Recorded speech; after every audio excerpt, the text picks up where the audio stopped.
Welcome back दोस्तों, आप देख रहे हैं SR मोटोवर्ल्ड और फिर मैं आया हूँ एक नई वीडियो के साथ। तो आज की इस वीडियो में मैं आपसे बात करने वाला हूँ यामाहा MT 15 BS6 मॉडल के बारे में और उस गाड़ी का कंप्लीट रिव्यू इस वीडियो में आपको देखने को मिलने वाला है। तो बने रहिए वीडियो के साथ और यामाहा MT 15 BS6 के बारे में कंप्लीट डिटेल्स आपको इस वीडियो में देने वाला हूँ। अगर डिज़ाइन की बात करें तो BS6 मॉडल में कंपनी ने डिज़ाइन में कोई मेजर अपग्रेड्स नहीं करे हैं और इंडियन जो मॉडल आता था उसमें सिर्फ दो ही कलर्स आते थे, एक ये ब्लैक कलर आता था और एक मैट ब्लू कलर आता था। लेकिन अब कंपनी ने क्या करा है कि इसमें इंटरनेशनल वेरिएंट ऐड कर दिया है इंडियन वेरिएंट में, जिसमें नई कलर स्कीम आपको देखने को मिलती है। उसका भी मैं एक अलग वॉक अराउंड कर दूंगा, लेकिन वो अभी रिसेंटली अवेलेबल नहीं थी, इसलिए ये ब्लैक कलर की मैं ले आया हूँ। तो अगर आप डिज़ाइन देखें तो यहाँ MT लिखा है। MT DNA जो है MT सीरीज़ यामाहा की स्ट्रीट फाइटर बाइक्स जो नेकेड बाइक्स बनाता है वो सीरीज़ है, और जो R सीरीज़ है वो स्पोर्ट्स वाली सीरीज़ है। MT का मतलब है मास्टर ऑफ टॉर्क। टॉर्क यानी कि अच्छा पिकअप आपको इस गाड़ी में मिलता है। और अब आप देख सकते हैं और अभी बताऊंगा कि R15 से इसमें क्या डिफरेंसेस हैं और इसमें आपको पिकअप भी ज़्यादा अच्छा देखने को मिलता है। अगर आप और डिज़ाइन लैंग्वेज की बात करें तो सबसे पहला जो अट्रैक्शन इस गाड़ी में है वो है इसका ये जो आप देख रहे हैं पूरा क्लस्टर LED क्लस्टर है, ये ऑल LED क्लस्टर है। इसमें by functional LED projector headlamp मिलता है। ये दोनों LEDs हैं। अगर मैं इसको ऑन करता हूँ तो आप देख सकते हैं कितना ज़्यादा अच्छा देखने को मिलता है। ये बिल्कुल ट्रांसफॉर्मर वाला लुक देखने को मिलता है। फ्रंट 41 mm बीफी सस्पेंशंस देखने को मिलते हैं जो कि काफ़ी ज़्यादा अच्छे देखते हैं और इसको एक स्पोर्टी लुक इससे मिलता है। अलॉय व्हील्स आपको इसमें ब्लैक कलर के मिलते हैं। जो दूसरा इंटरनेशनल वेरिएंट है उसमें आपको ऑरेंज सैफ्रॉन टाइप के अलॉय व्हील्स मिलते हैं। ये ABS वाली आपको प्लेट देखने को मिल जाती है। ये पूरा इंजन आपको मिलता है जिसके बारे में हम आगे बात करेंगे। और ये पूरा जो फ्रेम है ये डेल्टा बॉक्स फ्रेम मिलता है। फुट पेग्स जो हैं वो इसमें रेयर सेट फुट पेग्स हैं। यामाहा FZ और इन सब गाड़ियों की तरह सेंटर सेट या फ्रंट सेट फुट पेग्स नहीं हैं। ये ग्रैब रेल्स मुझे काफ़ी ज़्यादा ऑकवर्ड सी लग रही हैं। अगर मैं ये गाड़ी को लेता तो इन ग्रैब रेल्स को पहली फुर्सत में निकाल देता, लेकिन इस ग्रैब रेल से मुझे कोई अच्छा लुक और डिज़ाइन नहीं देखने को मिल रहा है। बिना ग्रैब रेल्स की गाड़ी ज़्यादा अच्छी लगती।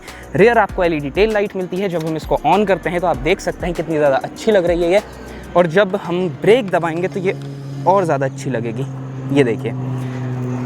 और जो रेयर टेल सेक्शन है वो एक्सटेंडेड है। आप देख सकते हैं कि जो गाड़ी का जो व्हील बेस है, व्हील बेस से छोटी इसकी यहाँ तक बॉडी आ रही है जो कि व्हील के लगभग सेंटर के आसपास आ रही है। और ये जो टेल है ये एक्सटेंडेड टेल है, जिससे छींटे उड़ने का इसमें बारिश में थोड़ी प्रॉब्लम आपको हो सकती है।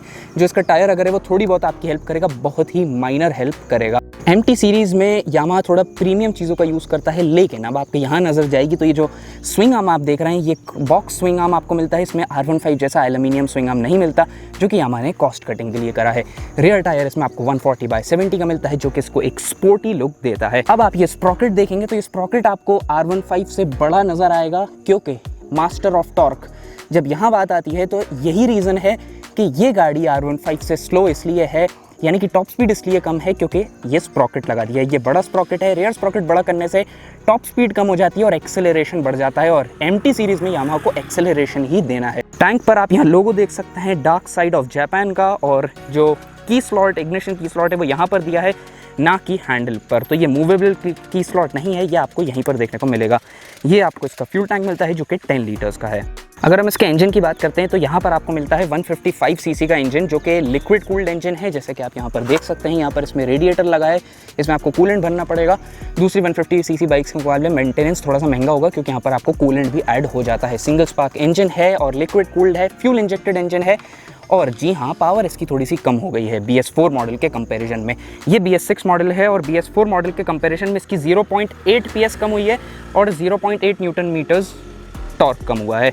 तो अब जो इसकी पावर है वो आप देख सकते हैं 18.5 PS की पावर ये मैक्स पावर प्रोड्यूस करता है, जो कि पहले 19.3 PS के आसपास प्रोड्यूस करता था। और टॉर्क जो है वो 13.9 न्यूटन मीटर्स का प्रोड्यूस करता है एट 8500 RPM, जो कि पहले 14.5 न्यूटन मीटर्स के आसपास प्रोड्यूस करता था। इसमें आपको स्लिपर क्लच देखने को मिल जाता है, और स्लिपर क्लच से होगा ये कि जब आप डाउनशिफ्ट करेंगे, एग्रेसिव डाउनशिफ्ट करेंगे, यानी कि आप ज़्यादा स्पीड में और आप डाउनशिफ्ट करेंगे तो गाड़ी का जो रेयर व्हील है वो स्किड नहीं होगा। स्लिपर क्लच के ऊपर एक ऑलरेडी वीडियो बना चुका हूँ जिसमें पूरा बताया है मैंने कि स्लिपर क्लच कैसे काम करता है। और इसमें VVA टेक्नोलॉजी मिलती है, जिसमें VVA का एक्चुएटर इधर ही कहीं लगा रहता है, जो कैम शाफ्ट को चेंज कर देता है। जो पहली कैम शाफ्ट है वो 7400 RPM तक रहेगी, जो कि आपकी गाड़ी को नॉर्मल चलाएगी, माइलेज भी अच्छा देगी गाड़ी और पावर भी अच्छी देगी। 7400 RPM के बाद टॉप एंड वाली कैम शाफ्ट स्विच हो जाएगी, कैम स्विच हो जाएगी, जिससे आपको टॉप एंड परफॉर्मेंस इसमें अच्छा मिलेगा। कैम शाफ्ट वो VVA की अगर आपको पूरी नॉलेज चाहिए हो तो वो आप R15 वाली वीडियो में आपको मिल जाएगी। 6 स्पीड गियरबॉक्स इसमें मिलता है आपको, जो कि दूसरी 150cc बाइक्स में बहुत कम देखने को मिलता है। 6 स्पीड गियरबॉक्स के हमारा ये फ़ायदा है कि हम ज़्यादा स्पीड पे कम RPM पे क्रूज़ कर सकते हैं, यानी कि RPM कम होगा और स्पीड ज़्यादा होगी और हम क्रूज़ कर पाएंगे, और हाईवेज़ पर भी आपको अच्छी टॉप स्पीड 6 स्पीड गियरबॉक्स की वजह से मिल पाएगी। इंजन की हम स्पेसिफिकेशंस की बात कर रहे थे अब तक, लेकिन अब हम बात करते हैं थोड़े बहुत परफॉर्मेंस की। अगर हम परफॉर्मेंस की बात करें तो यहाँ पर आपको परफॉर्मेंस अच्छा मिलता है इसमें, लेकिन पहले BS4 के कंपैरिजन में थोड़ा सा कम हो गया है परफॉर्मेंस। BS4 के कंपैरिजन में आपको नोटिसेबल नहीं होगा अगर आपने BS4 गाड़ी नहीं चलाई तो। वैसे अगर आप चलाएंगे तो परफॉर्मेंस में अभी भी इनफ ग्रंट है इसमें जो आप अच्छा चाहते हैं। ट्रैफिक में इसका परफॉर्मेंस, मिड रेंज परफॉर्मेंस काफ़ी स्ट्रॉन्ग है, लो एंड परफॉर्मेंस भी काफ़ी स्ट्रॉन्ग है, टॉप एंड अच्छा है दूसरी बाइक के मुकाबले। गियर शिफ्ट की बात करूँ तो सीरियसली मुझे मज़ा आ गया था गियर शिफ्ट करने में। इसके जो गियर्स हैं वो काफ़ी अच्छे हैं, और काफ़ी अच्छे गियर्स होने की वजह से मेरी गाड़ी में क्या हो रहा है कि अभी FZ में रिसेंटली कुछ प्रॉब्लम आ रही है कि गियर शिफ्ट ढंग के नहीं हो पा रहा है। गियर शिफ्ट का ये भी रीज़न रहता है कि चेन टेंशन आपकी गाड़ी का सही नहीं है तो भी गियर शिफ्ट खराब होते हैं, लेकिन इस गाड़ी में गियर शिफ्ट बहुत स्मूथ है, बहुत एफर्टलेस। पिकअप की बात करें तो अभी भी पिकअप इस गाड़ी का पहले जैसा वैसे ही ज़ोरदार ग्रंट है। लो एंड पे गाड़ी आप फुल थ्रॉटल देंगे तो धीरे धीरे बढ़ेगी थोड़ी, लेकिन जो मिड रेंज पे आएगी ना तो ऐसी पुल होती है कि आप पीछे खिंच जाएंगे। तो वो चीज़ जो है इसमें अभी भी ग्रंट है, मतलब मज़ा है, अभी भी फन टू राइड है ओवरऑल। इंस्ट्रूमेंट क्लस्टर की बात करें तो आप यहाँ पर देख सकते हैं हाई बड़ी, और ये बड़ी को आप चेंज कर सकते हैं अपने नाम की जगह, रिप्लेस कर सकते हैं। ये आपको इंजन ट्रबल लाइट मिलती है, ये आपको हाई टेम्परेचर लाइट मिलती है कि अगर इंजन का टेम्परेचर बढ़ गया तो ये लाइट जल जाएगी। ये ABS वार्निंग लाइट मिलती है, और ये अभी इसलिए जल रही है, ये वैसे तो स्टैंड स्टिल में जलती है और अभी इसलिए जल रही है स्पेशली क्योंकि जो आगे का फ्रंट स्पीडोमीटर की जो चेन रहती है वो इसमें निकली हुई है। ये high beam low beam indicator मिलता है, ये इंडिकेटर स्विच मिलता है। RPM ऑल द वे आप यहाँ पर 13,000 पे रेड लाइनिंग देख सकते हैं, लेकिन ये यहाँ तक जाता नहीं है। 11,500 या 12,000 पे ये रेड लाइन कर देता है। ये आपको गियर पोजीशन इंडिकेटर मिलता है, और यहाँ आपको 2 बटन्स मिलते हैं, एक सिलेक्ट और एक रीसेट का। अगर रीसेट को दबाते हैं तो आपको एवरेज लीटर्स पर 100 किलोमीटर मिल जाता है फ्यूल कंजम्पशन, और आगे बढ़ाते हैं तो ये आपको टाइम देखने को मिल जाता है। ट्रिप F मिलती है, ट्रिप 2 मिलता है और ट्रिप 1 मिलता है। और ट्रिप F का बहुत लोगों का एक कन्फ्यूजन रहता है, ट्रिप F क्या होती है? ट्रिप जो F होती है फ्यूल का वो बताती है, जब फ्यूल लो हो जाता है तो ट्रिप F जो है वो इंडिकेट होने लगती है। ये आपको यहाँ पर न्यूट्रल गियर इंडिकेटर मिलता है। एक बार और ऑन करके आपको इसको दिखा देता हूँ। ये आपको यहाँ VVA इंडिकेटर भी मिलता है जो आपको इंडिकेट करेगा कि गाड़ी VVA पे चली गई है। सिंगल पीस हैंडल बार आपको यहाँ पर देखने को मिलता है, और ये जो स्विच गियर है, स्विच गियर की क्वालिटी ओके कह सकते हैं, ज़्यादा प्रीमियम नहीं कह सकते। देखिए आप थोड़ी सी रफ एजेस ऑब्जर्व हो रही हैं, ज़्यादा प्रीमियम नहीं कह सकते। जो बार एंड्स हैं, बार एंड्स भी थोड़े से मूव कर रहे हैं, मे बी ये लूज़ है, ये आप देख सकते हैं थोड़ा सा लूज़ है। जो ग्रिप्स हैं वो अच्छी हैं, बार एंड सिल्वर कलर के हैं। पास लाइट स्विच, फोकस नहीं ले रहा है कैमरा। पास लाइट स्विच आपको इसी में इंटीग्रेटेड मिलता है जो कि ज़्यादा अच्छा है। और जो हॉर्न का स्विच है, जब मैंने ये गाड़ी चलाई तो बहुत बार ये हुआ है कि जब हॉर्न दबाना होता है तो इंडिकेटर दब जाता है, और जब इंडिकेटर दबाना होता है तो हॉर्न दब जाता है। तो ये प्रॉब्लम इसमें आपको भी देखने को मिल सकती है। ये स्विच गियर आपको हाथ पे जमने में थोड़ा सा टाइम लगेगा। और यहाँ आप देख सकते हैं यहाँ आपको इंजन किल स्विच मिलता है और सेल्फ स्टार्ट स्विच मिलता है। अब आपको इसमें side stand engine cut off मिल जाता है, यानी कि जो कि R15 में आपको देखने को मिल जाता है, जब तक ये स्टैंड लगा रहेगा गाड़ी आगे नहीं बढ़ सकती। अभी गाड़ी न्यूट्रल पर है तो अभी इसको अगर मैं स्टार्ट करूँगा तो ये स्टार्ट हो जाएगी। ये स्टार्ट हो गई है। एग्जॉस्ट नोट आप सुन सकते हैं, काफ़ी स्पोर्टी R15 की तरह बेसी एग्जॉस्ट नोट है, और वाइब्रेशंस मिनिमल हैं। थोड़ी सी ये टेल वाइब्रेट कर रही है, जो कि सिंगल पीस है तो हो सकता है कि वाइब्रेट करे, और बाकी वाइब्रेशंस इसमें कम हैं, काफ़ी स्मूथ है गाड़ी। अब आप देखेंगे जैसे ही मैं इसमें फर्स्ट गियर डालूंगा क्लच दबा के तो गाड़ी ऑटोमेटिक बंद हो जाएगी। वो हो रहा है side stand engine cut of की वजह से, जो कि एक सेफ्टी फीचर BS6 मॉडल्स में यामाहा अपनी गाड़ियों में दे रहा है। कर्व वेट की बात करें तो इसका जो कर्व वेट है वो 138 kg का है, और फ्यूल टैंक कैपेसिटी इसकी 10 लीटर्स की है। व्हील बेस 1335 का शॉर्टर व्हील बेस है, जिस वजह से ये ट्रैफिक में इसकी हैंडलिंग काफ़ी अच्छी लगती है मुझे। ट्रैफिक में गाड़ी इजीली फ्लिकेबल है, चाहे आप कितना फ्लिक करना चाहें एफर्टलेसली आप फ्लिक कर सकते हैं, गाड़ी आपको हैवी फील नहीं होगी। ग्राउंड क्लियरेंस की बात करें तो आपको 170 mm का ग्राउंड क्लियरेंस मिल जाता है, तो आप ऑफ रोडिंग इससे कर सकते हैं, माइल्ड ऑफ रोडिंग कर सकते हैं, ऑफ रोडिंग नहीं माइल्ड ऑफ रोडिंग कर सकते हैं।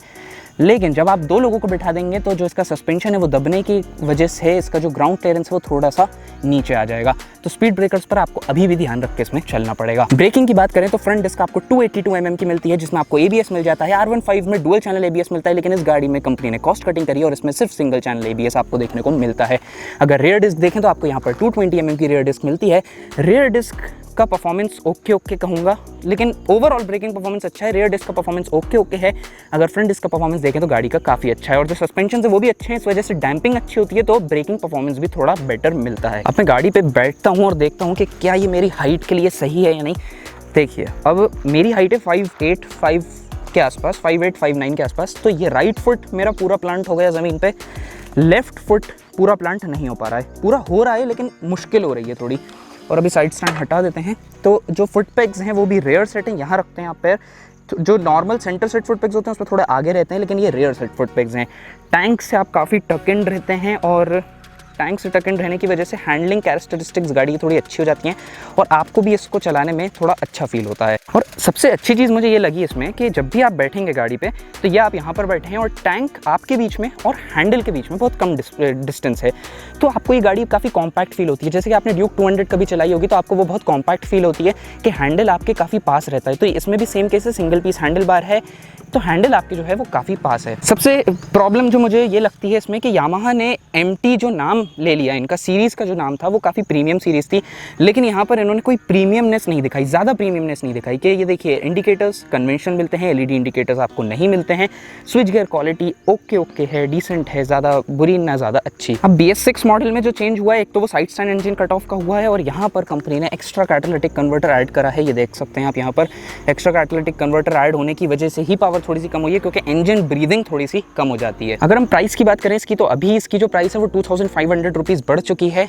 जो आप पे कर रहे हैं, एक तो पावर कम होने के लिए, एक side stand engine cut of के लिए, और ये जो टायर है इसमें भी कंपनी ने थोड़े बहुत चेंजेस करे हैं। तो ये इस टायर के लिए 2500 रुपये आप ज़्यादा पे कर रहे हैं, और एक BS6 टैग के लिए और आपके एनवायरनमेंट को बचाने के लिए। तो अब जो इसकी एक शोरूम प्राइस है दिल्ली, वो 1,39,000 के अप्रॉक्स हो गई है, और 500 रुपये ज़्यादा देकर आप इंटरनेशनल कलर वेरिएंट भी ले सकते हैं, जो कि आपको आइस फ्लू मिलन जिसका नाम है, वाइट कलर और ऑरेंज अलॉय व्हील्स वाला। सीट कंफर्ट पे नज़र डालें तो देखिए, जब मैं बैठा ना तो मैं यहाँ तक आ रहा था, अब मैं यहाँ तक आ गया तो इसके बाद सिर्फ आपके पास इतनी सीट बचती है, जिसमें पीछे ना कोई सपोर्ट है, ना कोई कन्वेंशनल ग्रैब रेल है, यूज़फुल ग्रैब रेल नहीं है। ये जो ग्रैब रेल है, ये पिलियन पकड़ के बैठेगा तो नीचे ही झुक जाएगा।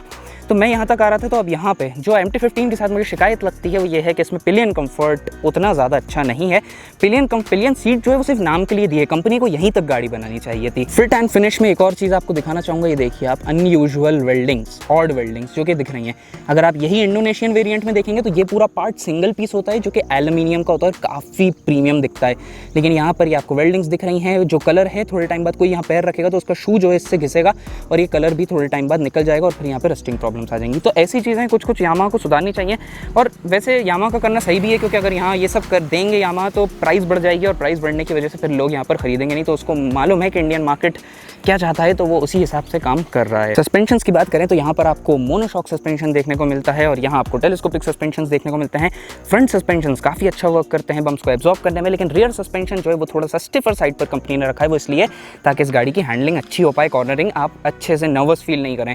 तो वो चीज़ थोड़ी सी प्रॉब्लमेटिक हो जाती है ख़राब रोड्स पर, और ख़राब रोड्स पर पीछे से जो गाड़ी है हार्ड सस्पेंशन की वजह से थोड़ी सी बाउंसी हो जाती है। हालांकि अगर दो लोग बैठेंगे तो गाड़ी अच्छे से एब्जॉर्ब कर लेगी, बाउंसी नहीं होगी। लेकिन अगर सिंगल और आप कम वेट के हैं, जैसे मेरा वेट 65 के आसपास है, तो अगर मैं चलाता हूँ गाड़ी तो पीछे से थोड़ी बहुत बाउंस करती है। बाकी सस्पेंशन कंफर्ट अच्छा है, सिटी राइडिंग के लिए अच्छी है। अगर आपको परफॉर्मेंस राइडिंग में 150 सीसी बाइक चाहिए जिसका माइलेज आपको अच्छा मिल जाए, माइलेज की यहाँ सबसे अच्छी बात इस गाड़ी में यह है कि 150 सीसी है, कम डिस्प्लेसमेंट ज़्यादा माइलेज। ऐसा हमेशा नहीं होता, पर इस केस में है, कम डिस्प्लेसमेंट है, माइलेज अच्छा है, और पावर भी अच्छी है। तो माइलेज जो है R15 का है 45 से 50 के बीच में लोगों को मिल रहा है। और अगर इस गाड़ी का देखें तो इसमें आपको हो सकता है माइलेज थोड़ा सा और बढ़ जाए, क्योंकि इसमें फेयरिंग कम कर दी है कंपनी ने, और जो वेट वो है थोड़ा सा कम हो गया। तो पावर टू वेट रेशो अच्छा होने की वजह से माइलेज और एक्सेलरेशन दोनों इसमें अच्छा है, और R15 के कंपैरिजन में एक्सेलरेशन अच्छा है। इस चीज़ की वजह से ये पूरा स्प्रॉकेट है जो कि ज़्यादा बड़ा कर दिया है कंपनी ने। तो दोस्तों आज की वीडियो में बस इतना ही। अगर ये वीडियो आपको पसंद आई हो तो वीडियो को लाइक करिएगा, चैनल को सब्सक्राइब करे बिना ना जाएं। So guys, thanks for watching, stay tuned till then wait for my next upcoming interesting videos. और जी हाँ, मेरे इंस्टाग्राम हैंडल को आप फॉलो कर सकते हैं, जिसका लिंक आपको आईडी का नीचे डिस्क्रिप्शन में मिल जाएगा। वहाँ आप फॉलो करेंगे तो वहाँ भी आपको कुछ ना कुछ अपडेट्स देखने को मिल जाएंगे। और अगर आपको इसके व्हाइट वाले कलर का रिव्यू चाहिए हो या वॉक अराउंड चाहिए, क्योंकि रिव्यू तो इसमें कर दिया है, अगर वॉक अराउंड चाहिए हो तो नीचे कॉमेंट कर देना। और लाइक्स का टारगेट है 5000 लाइक्स, 5000 लाइक्स आप दे के चले जाना।